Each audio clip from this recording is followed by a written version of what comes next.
जय हिंद दोस्तों, आप लोगों का हमारे यूट्यूब चैनल पर स्वागत है। आशा करते हैं आप लोग स्वस्थ होंगे और आप लोगों की पढ़ाई अच्छे तरीके से चल रही होगी। तो आज हम लोग आधुनिक भारतीय इतिहास के बारे में प्रश्नों को पढ़ेंगे। तो चलिए शुरुआत करते हैं पहले प्रश्न से। पहले प्रश्न में कहा गया है कि पुर्तगाली उपनिवेश का प्रथम वायसराय भारत में हुआ। पुर्तगाली उपनिवेश का प्रथम वायसराय भारत में कौन हुआ? तो इसका सही आंसर होगा अल्मीड़ा। अगला प्रश्न है, बंगाल की खाड़ी में समुद्री डकैत हेतु हुगली का उपयोग कौन करता था? बंगाल की खाड़ी में समुद्री डकैत हेतु हुगली का प्रयोग कौन करता था? तो इसका सही आंसर हो जाएगा पुर्तगाली करता था।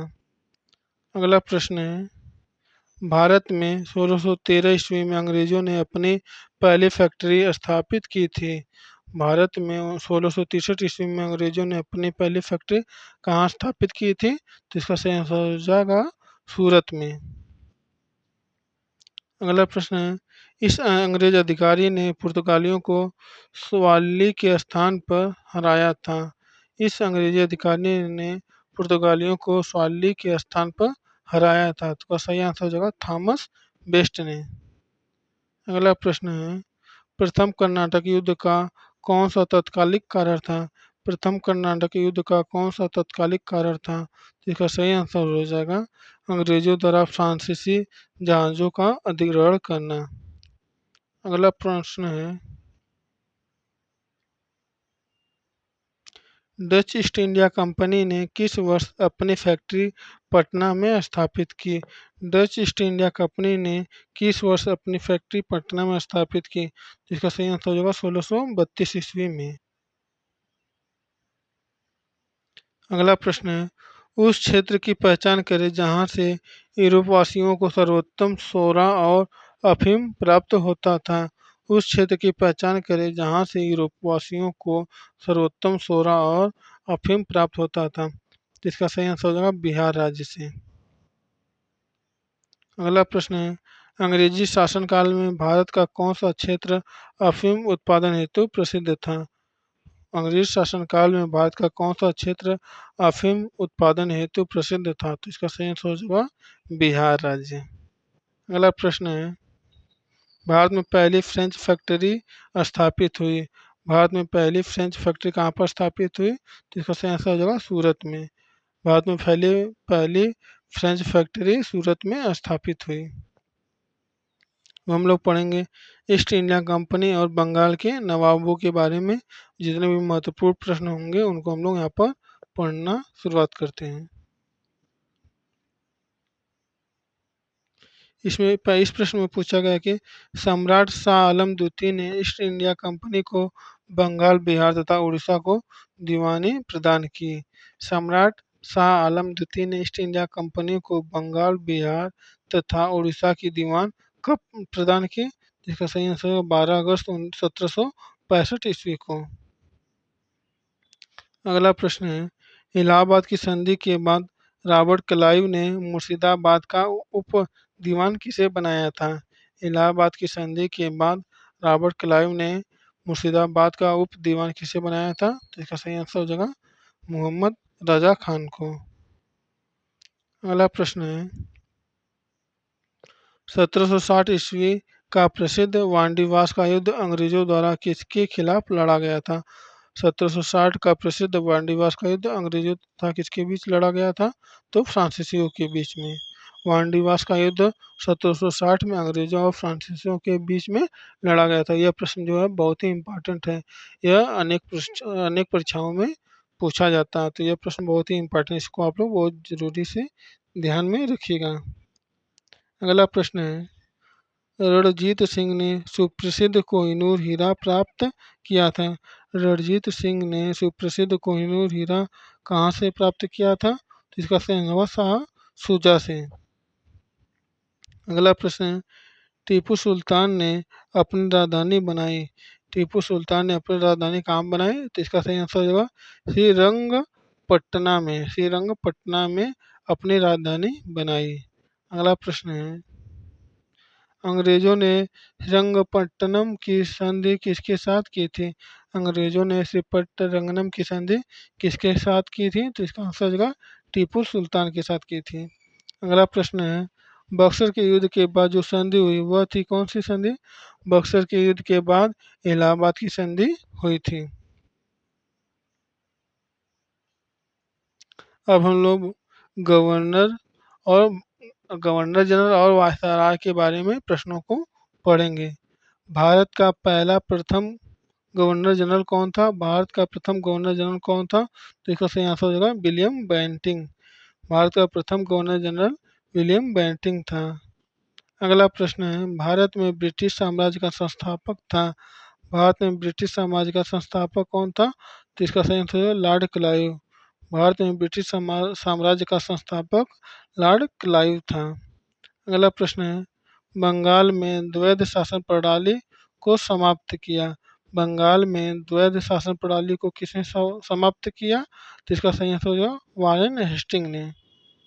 अगला प्रश्न है, बंगाल में द्विशासन प्रणाली किसके द्वारा लागू की गई? बंगाल में द्विशासन प्रणाली किसके द्वारा लागू की गई? जिसका सही आंसर है रॉबर्ट क्लाइव के द्वारा। अगला प्रश्न है, लॉर्ड लिटन संबंधित नहीं है। लॉर्ड लिटन संबंधित नहीं है, इसका सही आंसर होगा इल्बर्ट बिल से। लॉर्ड लिटन जो है इल्बर्ट बिल से संबंधित नहीं है। अगला प्रश्न है, लॉर्ड वेलेजली की सहायक संधि को स्वीकार करने वाला पहला मराठा सरदार कौन था? लॉर्ड वेलेजली की सहायक संधि को स्वीकार करने वाला पहला मराठा सरदार कौन था? तो इसका सही आंसर हो जाएगा पेशवा बाजीराव सेकेंड। पेशवा बाजीराव सेकेंड जो है अंग्रेजों द्वारा सहायक संधि को स्वीकार करने वाला पहला मराठा सरदार था। अगला प्रश्न है, ठगों का उन्मूलन किसके नेतृत्व में हुआ था?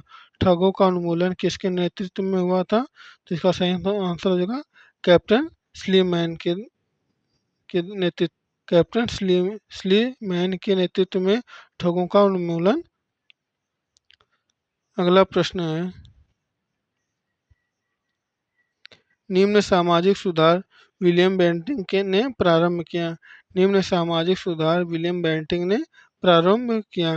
तो इसका आंसर जो है सती प्रथा का उन्मूलन करना, दास प्रथा का उन्मूलन करना, ठगों के से संबंधित गिरोहों का दमन करना। ये सब कौन को दूर किया? तो यह सब सामाजिक सुधार विलियम बेंटिंग ने किया। अगला प्रश्न है, सती को गैर कानूनी किसने घोषित किया? सती को गैर कानूनी किसने घोषित किया? तो इसका सही आंसर है विलियम बेंटिंग ने। अगला प्रश्न है, सिंध, ग्वालियर, अवध और सतारा में से इस देशी रियासत को अंग्रेजों ने अपने क्षेत्र में नहीं मिलाया था। तो इसका सही आंसर है ग्वालियर को। अगला प्रश्न है, किसने सिंध विजित कर उसका अधिकरण किया? किसने सिंध विजित कर उसका अधिकरण किया? तो इसका सही आंसर हो जाएगा नेपियर ने। नेपियर ने सिंध विजित कर उसका अधिकरण किया। अगला प्रश्न है, भारत में प्रथम रेलवे लाइन इस ब्रिटिश गवर्नर के समय बिछाई गई थी। भारत में प्रथम रेलवे लाइन किस ब्रिटिश गवर्नर के समय बिछाई गई थी? तो इसका सही आंसर हो जाएगा लॉर्ड डलहौजी के समय। लॉर्ड डलहौजी के समय प्रथम रेलवे लाइन बिछाई गई थी।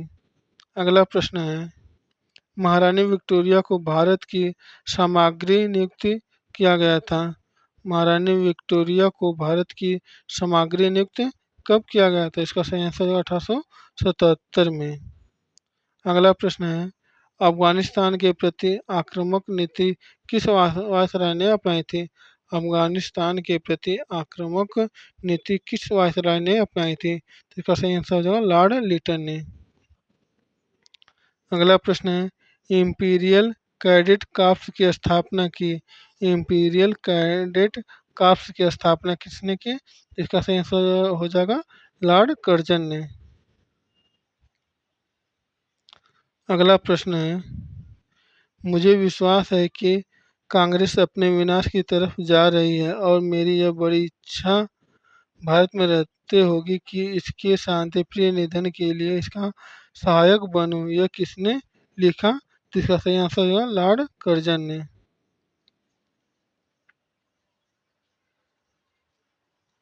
अब हम लोग पढ़ेंगे ब्रिटिश शासन का भारतीय अर्थव्यवस्था पर क्या प्रभाव पड़ा।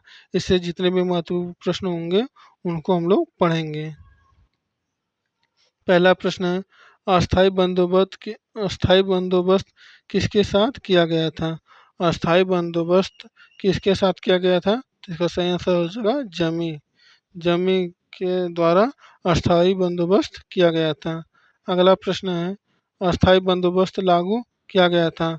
अस्थाई बंदोबस्त कब लागू किया गया था? तो इसका सही आंसर हो जाएगा 1793 ईस्वी में। अस्थाई बंदोबस्त को 1793 ईस्वी में लागू किया गया था। अगला प्रश्न है, बिहार में परमानेंट सेटलमेंट लागू करने वाला का कारण था। बिहार में परमानेंट सेटलमेंट लागू करने का कारण क्या था? तो इसका सही आंसर है भू राजस्व का राजस्व निर्णय करना। अगला प्रश्न है, रिक्त स्थान की पूर्ति कीजिए। यहाँ पर हमें रिक्त स्थान की पूर्ति करना है। मैं बंगाल और बिहार में भूमि का पर किराएदारों के अधिकारों को किरायों किराएदारों के अधिकारों को बंगाल किराएदारी अधिनियम द्वारा दिया गया था। तो इसका सही आंसर होगा 1885 में। 1885 में बिहार और बंगाल में भूमि पर किराएदारों के अधिकारों को बंगाल किराएदारी अधिनियम द्वारा दिया गया था। अगला प्रश्न है, रैयतवाड़ी व्यवस्था सर्वप्रथम कब लागू की गई थी? रैयतवाड़ी व्यवस्था सर्वप्रथम कहाँ लागू की गई थी? इसका सही आंसर हो जाएगा मद्रास में। अगला प्रश्न है, वह प्रथा जिसके तहत किसान स्वयं भूमि का मालिक होता है और सरकार को भू राजस्व के भुगतान के लिए जिम्मेदार माना जाता है। वह प्रथा जिसके तहत किसान स्वयं भूमि का मालिक होता है और सरकार को भू राजस्व के भुगतान के लिए जिम्मेदार माना जाता है। तो इसका सही आंसर है रैयतवाड़ी प्रथा। अगला प्रश्न है, पंजाब भूमि हस्तांतरण अधिनियम पारित कब किया गया? पंजाब भूमि हस्तांतरण अधिनियम कब पारित किया गया? तो इसका सही आंसर हो जाएगा 1900 ईस्वी में। अगला प्रश्न है, ब्रिटिश हाउस ऑफ कॉमन्स में चुने जाने वाले दादा भाई नौरोजी प्रथम भारतीय थे जिन्होंने इस दल के टिकट पर चुनाव लड़ा। ब्रिटिश हाउस ऑफ कॉमन्स में चुने जाने वाले दादा भाई नौरोजी प्रथम भारतीय थे जिन्होंने इस दल के टिकट पर चुनाव लड़ा था। तो इसका सही आंसर हो जाएगा उदारवादी दल के टिकट पर। अगला प्रश्न है, महालवारी बंदोबस्त को बंगाल में चालू किया गया। महालवारी बंदोबस्त को बंगाल में किसके द्वारा चालू किया गया? तो इसका सही आंसर हो जाएगा मैकेंजी ने। होल्ट मैकेंजी ने महालवारी बंदोबस्त को लागू किया। अगला प्रश्न है, भारतीय राष्ट्रवादी नेताओं ने 1880 से 1905 के मध्य आर्थिक नीतियों की प्रकृति का भारत में आर्थिक राष्ट्रवाद के युग के रूप में चरित्र चित्रण किया है। यह कौन लिखा है? जिसका सही आंसर है दादा भाई नौरोजी ने लिखा है। अगला प्रश्न है, रेलवे इस काल के लिए एक वास्तविक वरदान थी। रेलवे किस काल के लिए एक वास्तविक वरदान थी? तो इसका सही आंसर होगा द्वितीय विश्व युद्ध के दौरान।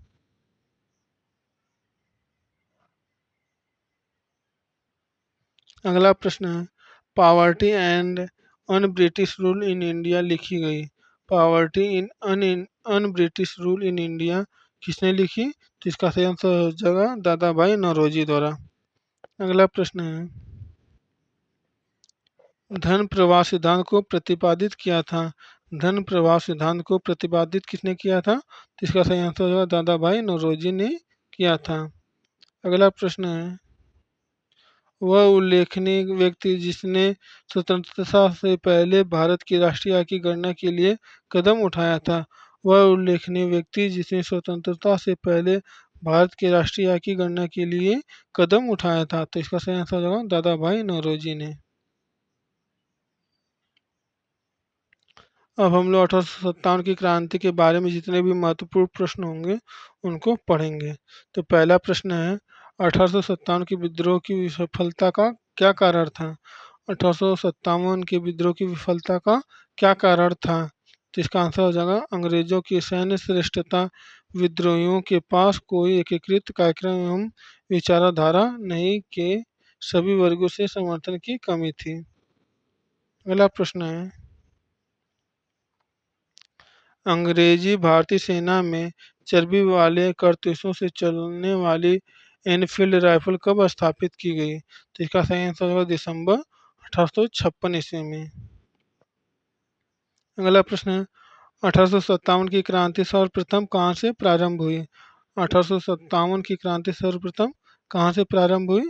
तो इसका सही आंसर हो जाएगा मेरठ से। अगला प्रश्न है, ईस्ट इंडिया कंपनी के सिपाहियों को विद्रोही बनाने का कारण नहीं था। ईस्ट इंडिया कंपनी के सिपाहियों को विद्रोही बनाने का क्या कारण नहीं था? जिसका सही आंसर हो जाएगा अधिकारियों की अक्षमता। अगला प्रश्न है, झांसी की रानी लक्ष्मीबाई की मृत्यु हुई थी। झांसी की रानी लक्ष्मीबाई की मृत्यु कहाँ पर हुई थी? ग्वालियर में हुई थी। इसका सही आंसर हो जाएगा ग्वालियर में। अगला प्रश्न है, 1857 का विद्रोह लखनऊ में किसके नेतृत्व में आगे बढ़ा? 1857 का विद्रोह लखनऊ में किसके नेतृत्व में आगे बढ़ा? तो इसका सही आंसर होगा बेगम ऑफ अवध। बेगम ऑफ अवध के नेतृत्व में 1857 का विद्रोह लखनऊ में बढ़ा। अगला प्रश्न है, 1857 के विद्रोह के समय एक नेता कुंवर सिंह इस स्थान से संबंधित थे। 1857 के विद्रोह के एक नेता कुंवर सिंह का किस स्थान से संबंधित थे? तो इसका सही आंसर हो जाएगा जगदीशपुर से। अगला प्रश्न है, कुंवर सिंह अंग्रेजों के खिलाफ 1857 के विद्रोह में किस जगह पर शामिल हुए?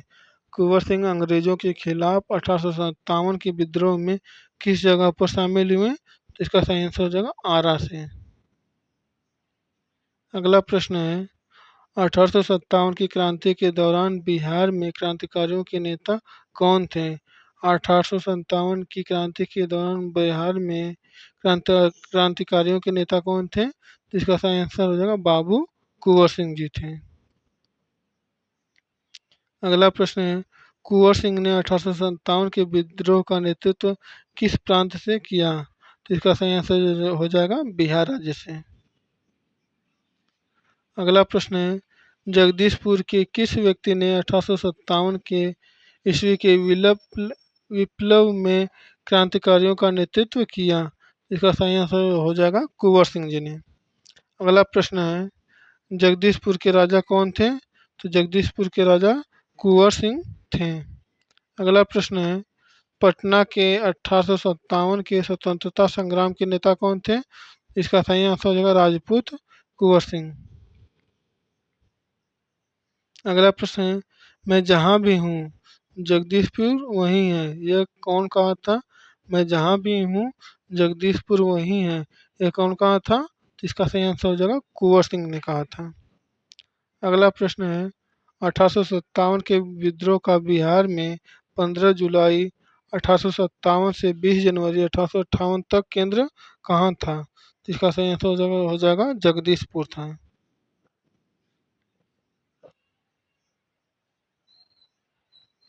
अगला प्रश्न है, मौलवी अहमदुल्ला शाह, मौलवी इमदादुल्ला, मौलाना फजल हक खैराबादी और नवाब लियाकत अली में से 1857 के विद्रोह में अंग्रेजों का सबसे कट्टर दुश्मन कौन था? तो इसका सही आंसर हो जाएगा मोहम्मद अहमदुल्ला शाह जी थे। मौलवी अहमदुल्ला शाह था। अगला प्रश्न है, 1857 के विद्रोह को इस उर्दू कवि ने देखा था। 1857 के विद्रोह को इस उर्दू कवि ने देखा था। इसका आंसर हो जाएगा गालिब। अगला प्रश्न है, निम्नलिखित वर्ग ने 1857 के विद्रोह में भाग नहीं लिया। निम्नलिखित वर्ग ने 1857 के विद्रोह में भाग नहीं लिया। इसका सही आंसर हो जाएगा साहूकार और जमी। अगला प्रश्न है, अंग्रेजी ईस्ट इंडिया कंपनी के कंट्रोल के खिलाफ बगावत नहीं की। अंग्रेजी ईस्ट इंडिया कंपनी के खिलाफ कौन बगावत नहीं किया? तो इसका सही आंसर हो जाएगा हैदराबाद के निजाम ने।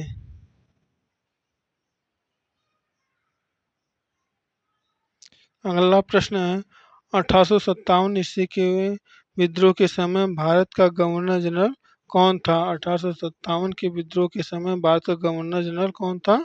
इसका आंसर हो जाएगा लॉर्ड कैनिंग। अगला प्रश्न है 1857 के विद्रोह से बिहार का वह भाग अप्रभावित रहा। 1857 के विद्रोह से बिहार का कौन सा भाग अप्रभावित रहा? जिसका सही आंसर हो जाएगा मुंगेर। अगला प्रश्न है 1857 के विद्रोह के बाद पहला व्यक्ति जो सशस्त्र विद्रोह के माध्यम से ब्रिटिश शासन को उखाड़ फेंकना चाहता था और भारत में स्वशासन स्थापित करना चाहता था वो कौन था? तो इसका आंसर हो जाएगा वासुदेव बलवंत फड़के था। अगला प्रश्न है 1857 के विद्रोह को प्रथम भारतीय स्वतंत्रता संग्राम के रूप में वर्णित किया गया था। तो इसका सही आंसर हो जाएगा वी.डी. सावरकर द्वारा। अगला प्रश्न है 1857 के विद्रोह में सक्रिय भाग लिया था। 1857 के विद्रोह में सक्रिय भाग कौन कौन लिया था? तो इसका सही आंसर हो जाएगा नाना साहब कानपुर से, बेगम हजरत महल लखनऊ से, मौलवी अहमदुल्ला फैजाबाद से, बेगम जीनत महल दिल्ली से भाग लिया था। अगला प्रश्न है 1857 में भारत का गवर्नर जनरल कौन था?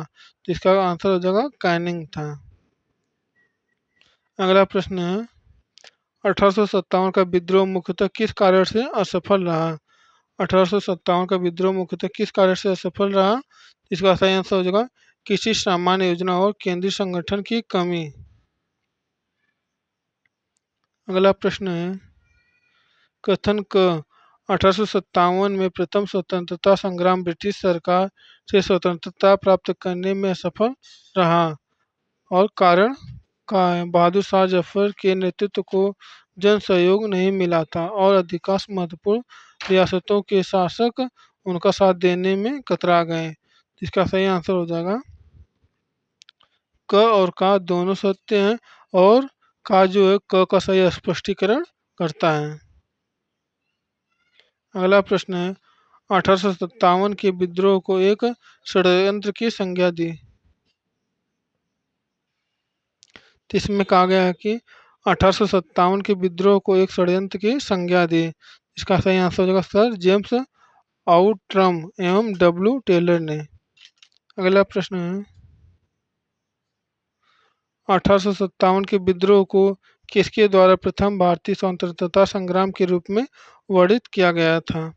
1857 के विद्रोह को किसके द्वारा प्रथम भारतीय स्वतंत्रता संग्राम के रूप में वर्णित किया गया था? इसका सही आंसर हो जाएगा वी.डी. सावरकर। अगला प्रश्न है महारानी विक्टोरिया ने भारतीय प्रशासन को ब्रिटिश ताज के नियंत्रण में लाने की घोषणा की थी। महारानी विक्टोरिया ने भारतीय प्रशासन को ब्रिटिश ताज के नियंत्रण में लाने की घोषणा कब की थी? इसका सही आंसर हो जाएगा 1 नवंबर 1858 को। अगला प्रश्न है कौन सा आयोग 1857 के विद्रोह के दमन के बाद भारतीय फौज के नव संगठन को से संबंधित है? कौन सा आयोग 1857 के विद्रोह के दमन के बाद भारतीय फौज के नव संगठन से संबंधित है? इसका सही आंसर हो जाएगा पील आयोग। अगला प्रश्न है 1857 के विद्रोह के बाद ब्रिटिश सरकार ने सिपाहियों को इन प्रांतों में चयन किया। 1857 के विद्रोह के बाद ब्रिटिश सरकार ने सिपाहियों को किन प्रांतों में चयन किया? इसका सही आंसर हो जाएगा गोरखा, सिख एवं पंजाबी और उत्तर से। तो दोस्तों आज के लिए बस इतना ही। बाकी की वीडियो पढ़ने के लिए आप हमारे चैनल को सब्सक्राइब कीजिए और वीडियो को लाइक कीजिए और वीडियो को ज़्यादा से ज़्यादा शेयर कीजिए। यदि आप लोगों को ये पीडीएफ चाहिए तो हमारे टेलीग्राम चैनल से जुड़ जाइए। हमारे टेलीग्राम चैनल का नाम है स्टूडेंट पॉइंट सेंटर। तो दोस्तों आज के लिए बस इतना ही। जय हिंद, जय भारत।